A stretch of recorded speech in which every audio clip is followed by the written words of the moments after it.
Welcome to the P.A.S. Report podcast. If you're tired of censorship, outraged by government abuses, and thirsty for real insights, then you're in the right place. Get ready, because here, the fight for freedom never ends. Here's your host, Professor Nick Giordano.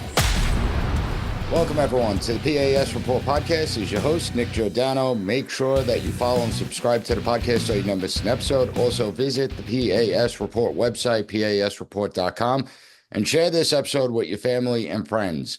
Now, I got a great guest coming on. We're still reveling in last week's victory, so we're about a week out, and watching the leftist meltdown is absolutely glorious. I thoroughly enjoy it, and I'm not one to gloat, but you know, you can't help it sometimes. But I got a great guest. I got Vish Bera, Executive Secretary of the New York Young Republican Club, joining me today. Vish, how you doing out there?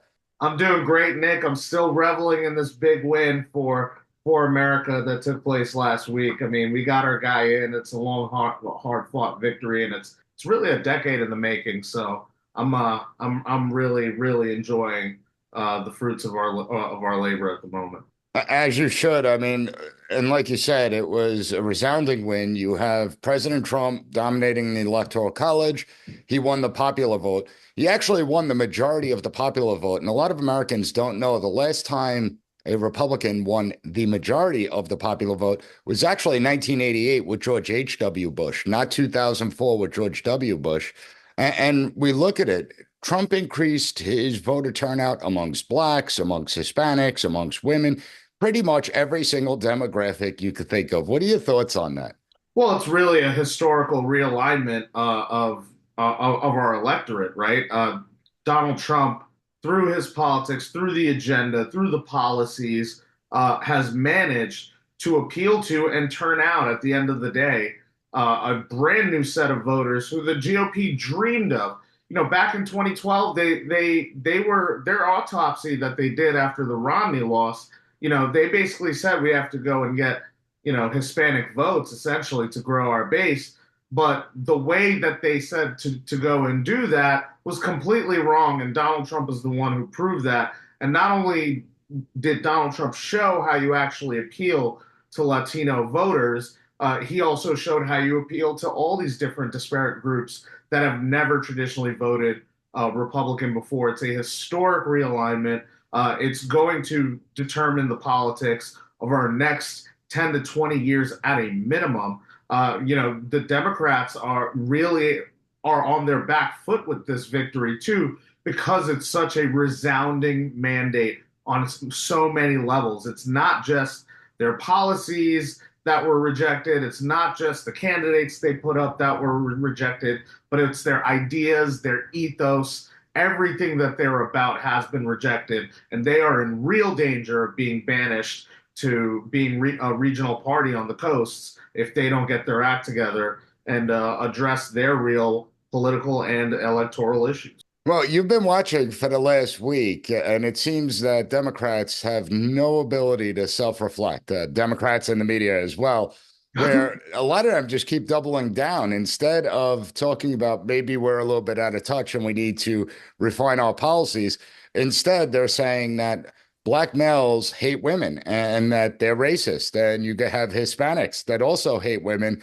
And they, too, are racist. And basically anyone that didn't support Kamala Harris is a racist, a misogynist, a bigot, a xenophobe. What's up with the Democrats that they can't get past the identity politics despite the American people going out there and largely rejecting identity politics?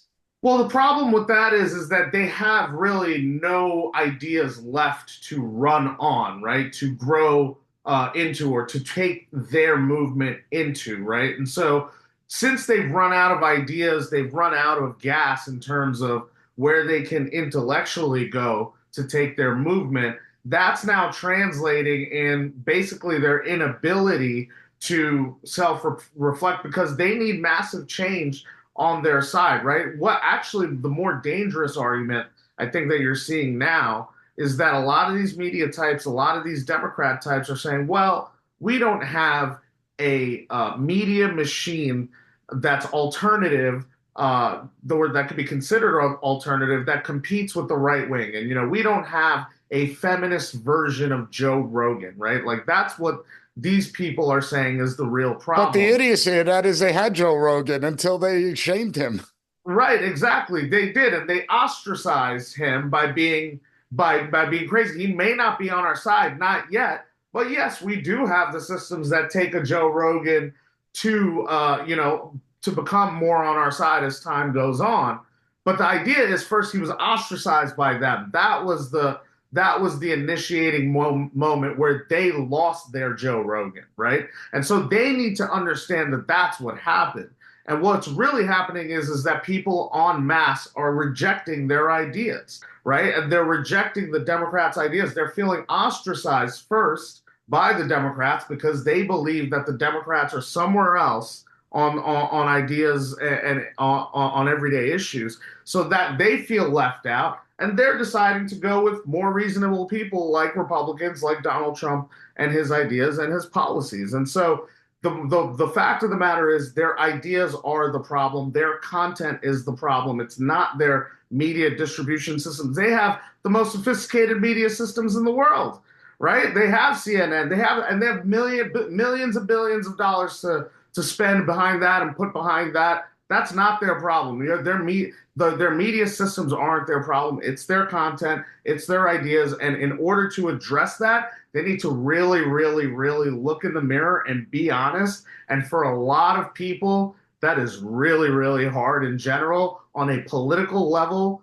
for what they think is going to be the future of America or what they need to do to save America. That's going to be even harder for them. Yeah, it certainly shows that they're having a hard time with this. They're blaming, you have the circular firing squad, right? They're now attacking each other. A lot of the people blaming Biden, saying he got out of the race too late. And I'm just sitting there like, you guys covered up his cognitive decline for 4 years. You conspired to do that. Had you not done that, maybe he wouldn't have run for reelection. But the messaging is key. I mean, Democrats solely focused on the abortion message. That was pretty much their only ticket they had, without realizing that not every woman thinks about abortion day in, day out. They care about the grocery prices, right? And Donald Trump says it's about common sense. I mean, you look at parents. Parents aren't looking at their daughters and being like, oh, when, 10 years, she's got to get knocked up and get an abortion. I mean, that's the most illogical thing. Parents are more worried about drug addiction and the everyday issues that are much more common. And that's what the Trump agenda is supposed to focus on. So, Vish, we need to take a quick break. But when we get back, I want to talk to you about the agenda and what you should be doing on day one. So, everyone, hang tight. We'll be right back. Welcome back, everyone. Now, when it comes to Donald Trump and his common sense politics, what do you think is the most important agenda items that he should really hit the ground running? What should be the primary focus of his administration? Yeah, I think what you're going to see, first of all, one of the first things that Donald Trump, even as soon as he won, he put out a video statement saying that mass deportations are going to take place on day one, and he's so serious about it. We see in his pick as the new borders are Tom Homan, someone who's also very serious about doing deportations and mass deportations. And so I think you're going to see the administration hit the ground running in terms of how they deal with this immigration issue, and they're going to kind of face it head first. I mean, that's the signal that they're already giving on this. And you're going to start to see that the left is going to be pushing back hard on that and looking for any kind of bad optics that they could sell on that, as it goes forward. Well, can I ask you about that for a second? Because you're someone that you're astute with politics. You're someone that's been in the game. I mean, you and Gavin have been able to grow the Republican base here in New York State because you did something. I've been criticizing the GOP for a long time about not going into communities that they've long ignored. In order to win votes, you got to talk to people. And so you've been able to grow the base here in New York. Trump's been able to grow it nationally. But something about optics that you just said that's critically important when it comes to mass deportation. There is bound to be a case that just it goes wrong, right? I mean, it's a parent being dragged out of a house or something, kids are screaming, and Democrats are going to run with that. And the American people, they could get a little weak-kneed. They don't understand that sometimes things can get ugly, but it's for the benefit of the nation. How do Republicans counter when that happens, the images that Democrats are going to be beaming out there? Yeah, well, I think we have to be able to understand where it's most likely to happen in the first place, right? And so if you actually look at the map of how these deportations might take place, you're already seeing some signaling on this in terms of the solutions that they're going to take. Namely, they're going to start, penalizing people who do business with illegal immigrants. If you rent to an illegal immigrant, that's going to be a problem. We're going to come after you for that. If you employ an illegal immigrant, we're going to have to come after you for that, right? By creating these pressures and basically making it unlivable and unoperable for an illegal immigrant to be able to be in the United States, you're going to initiate a mass amount of self-deportations. It's the very first thing that I think that the administration is going to try to do and focus on. All of these things that they can do before they put any boots on the ground, right? Another thing is to understand, well, how do we get deportations that happen, let's say in the red states where this may not be tolerated as much, but is still a problem. I think that you may see some kind of sheriff bounty system, as most counties in America, their highest elected official is the sheriff. And so I think that there's going to be a system that incentivizes the sheriff's departments to keep an eye out for any illegals they find and turn them in to the federal government. So I think that takes care of the red state areas. And the priority is going to be criminal illegal immigrants first, right? Right. But clearly, that if that's the first ones that they encounter, they're going to bring those in immediately. But again, incentivizing these folks to make sure that these folks aren't around, right? Because we don't know who decides to go crazy one day and decides, well, who's hungry, the excuses that the left makes, who gets hungry, who needed to eat. That's why they went and go stab this person, right? Like the crazy shenanigans start coming then. But I think that that's the way you deal with it in the red states. And then really it comes down to some of these blue areas, these blue cities where, if the local governments make a real stink and put up a real fight in terms of, being a sanctuary city and not allowing these people to go, that's where I think you're going to see some flashpoints in big city areas. But outside of that, most of the country, I think, is going to see 33% of these folks self-deport, 33% of these folks being dealt with in the red states via a sheriff's program, and then the remaining third are likely the ones who we have to pull out of big blue cities, big blue states. And so what do you think is going to happen in New York City? Mayor Adams, he has been, as much as I disagree with him on a lot of issues, he has been critical of the Biden administration's open border policies. And it seems like him and Trump have something in common, right? You criticize the Biden administration, and then they go do lawfare against you. Do you think that he's going to be much more cooperative with the Trump administration than we probably might have thought? Well, he was demanding action from the Biden administration. I think that's one of the reasons why he faced the lawfare that he did. I think that Mayor Adams understood that this issue very much starts at the federal level, and it starts with securing the border, and that he saw with his own eyes and the resources being eaten up in New York City, that there were all these people coming over the border unchecked, and this was something that the federal government wasn't addressing. He demanded it then. He said that issue was going to be the death of the city if it wasn't addressed, and he's facing what he's facing. I think he should be delighted and elated that Donald Trump is now in office, somebody who would be eager to work with him to clean up his home city, where he was born, where he was raised, the city that he built in New York City. I think that he would be very intent on working with Mayor Adams, and I think Mayor Adams would also want to as well to save whatever he can of his political reputation. Another big issue that I see is the abuse of power by an overbearing bureaucracy that targets anyone that dissents from the leftist narrative. And I want to talk to you more about that when we get back from this quick break. So everyone hang tight. We'll be right back. Welcome back, everyone. So, Vish, over the years, we've seen massive abuses of power at the hands of the bureaucracy. We're talking about the FBI. We're talking about the CIA. Most recently, you had FEMA telling staff members not to go to homes with Trump signs in disaster impacted areas. Really disgraceful stuff. The problem's throughout the entirety of government. It's become a cesspool of corruption, ideological corruption, and it needs to be cleaned up. How important is it that we begin to tackle the overbearing bureaucracy, how big it's gotten, how much money it spends, how ideological the bureaucrats have become? Do you think that's going to be main priority of this administration? I think it certainly is going to be. I think that Donald Trump has actually been talking about this for a while, especially in terms of implementing Schedule F and basically reclassifying large swaths of the bureaucracy in order to be able to fire them. Now, it's not just about the firing. One thing is to downsize the government. We want to downsize the government, just the size, the sheer waste of that. But we also want to be able to fire bad actors. So you're seeing, I think that that's going to be one angle that's going to be taken. You're seeing a lot of these bureaucrats are already sweating about it. They're already talking about Schedule F is coming for my job. So I think there's that angle. But you're also seeing Donald Trump demanding in this Senate majority leader race that he be allowed to do his recess appointments and that the Senate confirm his picks speedily. And I think that placing our people into the positions that we clear out with the old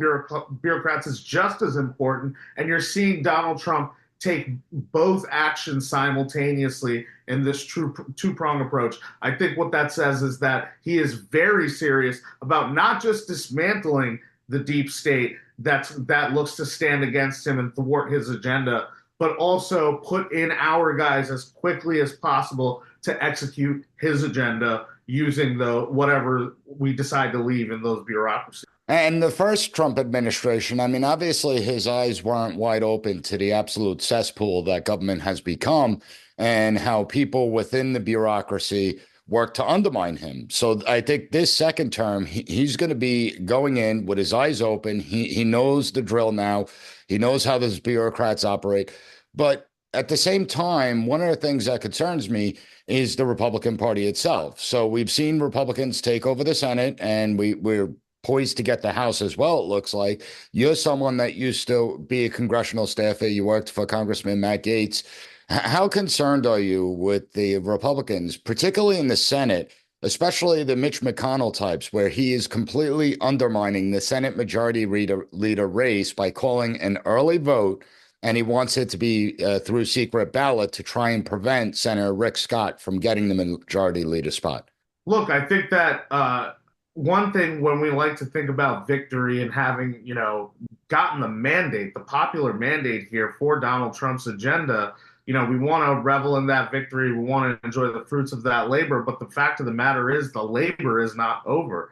In fact, we're back to work here on Monday, trying to pressure our senators to not vote for John Thune and go on the record saying that they're going to vote for Rick Scott, right? I think that you're already seeing efforts being made by, MAGA sort of influencers and thought leaders and activists basically demanding that their senators serve the Donald Trump agenda as functionaries, and they're going to have to get over it because that's what the people want. That's the mandate that Donald Trump has been given. And so it's really good, but it's going to require us to raise that stink and keep up that pressure and do the work every day to continue to make sure that the agenda is actually implemented. All we've gotten so far is that we now have the right to do the work, but we actually now have to do the work, and that's going to be time and effort as well. The moment you fall asleep, these senators that usually are asleep are going to wake up and do all the nasty things that we don't like them doing. So we need to be awake. We need to be vigilant. We need to keep pressuring them. Same thing in the House. Mike Johnson is going to, I think he's a little more solid. I think he's a little more pliable to Trump's agenda and is willing to work with him and do what he needs. But I think that there's going to be some kind of effort for sweeping tax reform again, which is great. But I don't think that all of President Trump's political capital should be burned on a tax and tariff agenda. I think that obviously the tariffs are important. It's all important, but perhaps that's the second big piece of legislation that needs to go forward. The first big one is cracking down on anything related to the deportations. I think that that's what needs to be addressed immediately. And obviously, he needs people sort of, playing with the levers on the economy as well and monetary policy to get the inflation under control and to get our economy back running and actually growing real organic growth, not fake growth. Yeah, and it's not easy. I mean, listen, Congress exists to obstruct the president. I mean, that's the whole point of the system of checks and balances. But now that Republicans do have this mandate, people need to realize that it's not like they have huge majorities in the House. They're going to have a very slim majority in the House. And in the Senate, they're still going to need Democrats to come aboard on Senate legislation that requires 60 votes. And I want to take that up with you when we get back from this quick break. So everyone hang tight and we'll be right back.